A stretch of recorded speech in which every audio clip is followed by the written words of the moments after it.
Muy buenos días, jóvenes de grado sexto del Colegio IETI Comuna 17. Hoy, jueves 18 de febrero, estaremos desarrollando nuestra lección número 2 de conceptos básicos sobre la tecnología y la informática. La semana pasada estuvimos revisando el concepto de tecnología y nos acercamos y miramos los componentes, miramos algo de historia, miramos algunos aspectos relevantes o importantes sobre la tecnología. Hoy vamos a acercarnos al concepto de informática. Vamos a tratar de entender qué es informática, porque esa palabra es muy relevante para nuestro quehacer en el uso de computadoras, celulares, tablets y todos los dispositivos y muchos dispositivos tecnológicos, también incluidos los programas. Entonces, entendiendo qué es la informática, podemos analizar o comprender mejor el uso de ciertos programas y de ciertos dispositivos.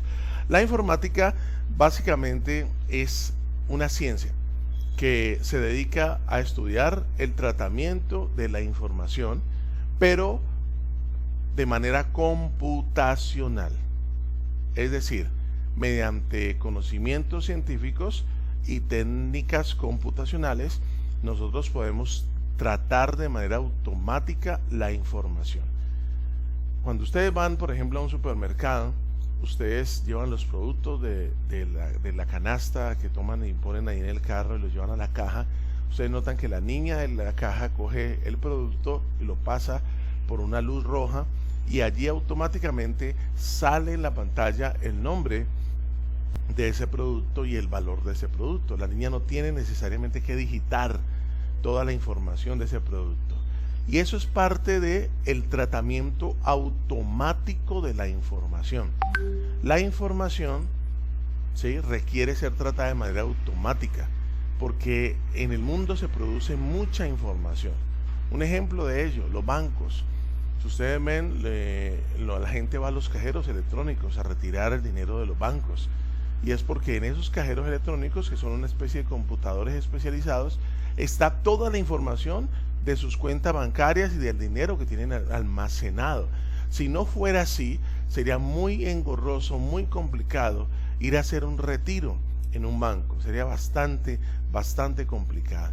Entonces, la informática nos permite analizar, nos permite producir, nos permite transmitir, nos permite acceder a la información de manera automática, ¿ok? Y también nos permite tomar decisiones con respecto a esa información. Muy bien, continuemos. El origen de la informática, esta palabra fue usada por primera vez en los años 60 por el ingeniero francés Philippe Dreyfus. Fue el resultado de la unión de dos palabras, información y automática. Eso significa la palabra informática. Información y automática es la conjunción, la unión de esas dos palabras. El ruso Alexander Ivanovich utilizó ese término en el estudio, organización y diseminación o reproducción o transmisión de la información científica. La primera máquina considerada hoy, la primera computadora, se llamó Z3 y fue inventada por el científico alemán Konrad Zuse en el año 1941. Su tamaño era bastante considerable y realizaba operaciones sencillas, sumas en 0,7 segundos y multiplicaciones o divisiones en 3 segundos. Este video que ustedes ven allí lo van a tener incluido en el material de clase que les voy a dejar juntamente con este video. Hablemos de la evolución de la informática. Son muchos los inventos que nosotros podríamos catalogar dentro del área de la informática, como el ábaco, por ejemplo, el cual fue inventado por los chinos y utilizado por los romanos hasta el siglo IV a.C. En 1965 se construyó una máquina para sumas y restas creada por Blaise Pascal. Y en 1675 se construyó una máquina capaz de realizar las 4 operaciones básicas, creada por von Leibniz. En 1837 se dio la primera aparición de los ordenadores. Charles Babbage fue quien inició los esquemas de una máquina controlada por relojes. Cabe resaltar que no se llegó a construir por su complejidad. En el año 1890, Hermann Hollerith trabajaba para la oficina del censo en Estados Unidos. Este hombre se percató de que el procesamiento de los datos del censo del año 1880 no se había terminado y se estaba acumulando con el de 1890, que ya tocaba hacer. Es decir, 10 años de diferencia y todavía la información de un censo. ¿Qué es un censo? Un censo es cuando cuentan a las personas que viven en una nación. La edad de las personas, el género de las personas y la cantidad de personas que hay en una familia o en una ciudad. Eso es un censo. Y el censo de 1880 todavía no se habían, digámoslo, analizado los datos y ya se estaba pensando en hacer el censo de 1890. Entonces, para resolver el problema, él consiguió automatizar el procesamiento de grandes cantidades de información por medio de su invento llamado máquina censadora o tabuladora, la cual usaba una tarjeta que se debía perforar con los datos de los encuestados. La velocidad con la cual se hizo este proceso disminuyó el tiempo de procesamiento de los datos. De esta manera, logró completar el censo de 1890 en poco tiempo. A partir de esto, en 1896, Hollerith fundó su propia empresa, Tabulating Machine Co., conocida después como Computer Tabulate Recording. Luego esta empresa pasó a Thomas Watson en 1924 y se denominó International Business Machines, o IBM, la famosa empresa de computadores IBM. Como la informática es el procesamiento de la información, la mejor manera de hacerlo es a través de un computador. Es por esto que al hablar de la evolución de la informática, tenemos que dividir la aparición de los computadores en generaciones. Y vamos a mirar esta imagen que está aquí. Ustedes pueden ver en esa línea de tiempo, esto es una línea de tiempo, pueden mirar el diferente desarrollo de algunas innovaciones que transformaron la manera de revisar, estudiar, analizar o procesar la información. El ábaco, usado por nuestros antepasados en generaciones muy antiguas, en el Imperio Romano, por ejemplo. El ábaco lo utilizaban los mercaderes para contar los productos, ¿sí? Tenemos también la pascalina, que podemos hablar de la primera generación desde 1945 a 1957. El padre de la computadora, la segunda generación de 1957 a 1963. Eran máquinas grandes, máquinas que podían ocupar el espacio de una habitación para poder ser construidas y hacían procesamientos sencillos, suma, resta, multiplicaciones y divisiones. En el año 1964 se introdujo la serie 6600, una de las computadoras más rápidas que ha existido, y ya se habla de la tercera generación. La cuarta generación comenzó en 1971 y nosotros hoy estamos hablando de una quinta generación con máquinas inteligentes y computadoras que ya tienen algo que se llama inteligencia artificial. Muy bien, aquí están descritas cada una de esas generaciones.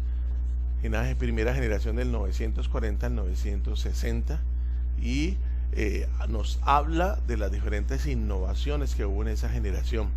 En 1944 se creó la primera máquina llamada Mark I, que tenía la capacidad de almacenar 72 números de 23 cifras. En 1947 se construyó la ENIAC, la primera computadora propiamente dicha. Esta ocupaba todo un sótano y pesaba 30 toneladas. Era el grande de un edificio, del primer piso de un edificio, esa primera computadora. Imagínense hoy las computadoras que tenemos comparadas con esa primera computadora. En el año 1960 comenzó la segunda generación hasta el año 65. Miren que mucho menos tiempo se requirió en esta segunda generación. Se cambian las válvulas de vacío por transistores y se aumenta la capacidad de memoria, y esto permitió reducir el tamaño y consumo eléctrico de las máquinas. En el año 1965 comenzó la tercera generación. La tercera generación ya aparecen los circuitos integrados, los cheats, ¿sí? Cheats a base de silicio, que disminuyeron mucho más el tamaño de las computadoras y se abrió la puerta para la miniaturización. Miniaturización es decir, dispositivos muy pequeños. La cuarta generación va del 75 al 85 Y aquí aparecen los microprocesadores, circuitos con gran cantidad de transistores integrados en un pequeño espacio, y así se redujo el tamaño y el costo de los computadores y se mejoró la velocidad. Y la quinta generación corresponde del año 85 hasta la actualidad. En esta generación vemos una reducción del tamaño y una mejor portabilidad de los equipos. Hay un desarrollo más avanzado de los programas de aplicación, siendo útiles para casi cualquier propósito.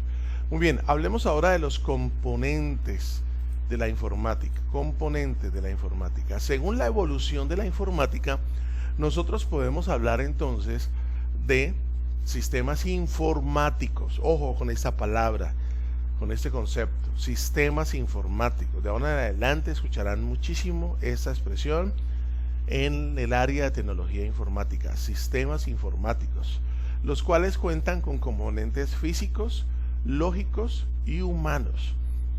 Hablemos en primer lugar de los componentes físicos. Los componentes físicos se refieren a toda la parte que se puede tocar, es decir, el hardware. Lo conforman básicamente los ordenadores, los periféricos de entrada y de salida, el sistema de comunicaciones. Esos componentes proporcionan la capacidad y la potencia de cálculo del sistema. Ahí pueden ver ustedes algunos ejemplos. Hay tarjetas, tornillos, otras tarjetas más pequeñas, el disco duro del computador, los parlantes, cables, ¿sí? Todos estos dispositivos son componentes físicos de un sistema informático, ¿ok? Ahora bien, tenemos en segundo lugar los componentes lógicos. Los componentes lógicos constituyen lo intangible, o sea, el software, o sea, los programas, lo que no se puede tocar, las aplicaciones que utilizamos dentro de nuestros dispositivos, tablet, celular, computador portátil, computador de escritorio. Los programas, lo que llamamos programas o aplicaciones, lo conforman todas las estructuras de datos, los programas, la documentación asociada, y se encuentran distribuidos en el hardware. ¿Cómo así? O sea, se encuentran almacenados o guardados en el hardware y llevan a cabo todo el proceso lógico que requieren los datos. Cuando hablamos de lógica, es que llevan a cabo el proceso de pensamiento, por decirlo así. Sí, el proceso de pensamiento. La parte física son los componentes que se pueden tocar. La parte lógica es en los programas. Si nosotros habláramos de que el ser humano es un computador, pudiéramos mirar nuestros ojos, nuestra boca, nuestros oídos, nuestra nariz, nuestras manos, nuestros pies como las partes físicas, todo nuestro cuerpo, nuestros órganos como la parte física. Y la parte lógica podríamos mirarla como nuestros pensamientos, como nuestras emociones. No son tangibles, pero son reales, ¿sí? La tristeza es real, la alegría es real, los pensamientos son reales, pero no tienen materia física, mientras que nuestro cuerpo sí. Entonces es una manera de ejemplificar el computador. Y por último tenemos el componente humano. El componente humano lo constituyen todas las personas que participan en un sistema informático, ya sea en el diseño, en el desarrollo, en la implantación o los usuarios de ese sistema informático. Este componente es muy importante porque el ser humano está involucrado desde el desarrollo de un sistema hasta el uso del sistema. Ustedes, por ejemplo, no son desarrolladores, pero son usuarios de muchos sistemas informáticos. Ustedes ingresan a una página web, ustedes son usuarios de ese sistema informático, así que son parte del componente humano de ese sistema informático. Para finalizar este tema sobre la informática, vamos a mirar cuáles son las aplicaciones de la informática. Los sistemas informáticos tienen una aplicación casi que en todas las esferas de la vida del ser humano y del mundo.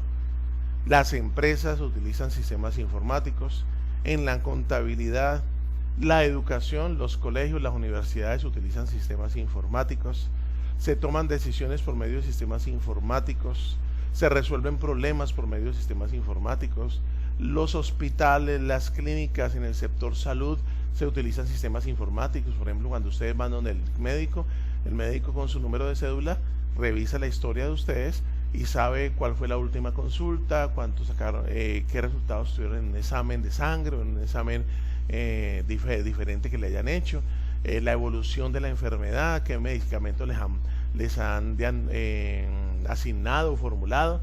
Todo eso es gracias a un sistema informático. No podría haber sistema de salud sin un sistema informático. El arte utiliza sistemas informáticos, la música utiliza sistemas informáticos. Es decir, si nosotros miramos todas las esferas de la vida del hombre, utiliza sistemas informáticos. Ok, muy bien.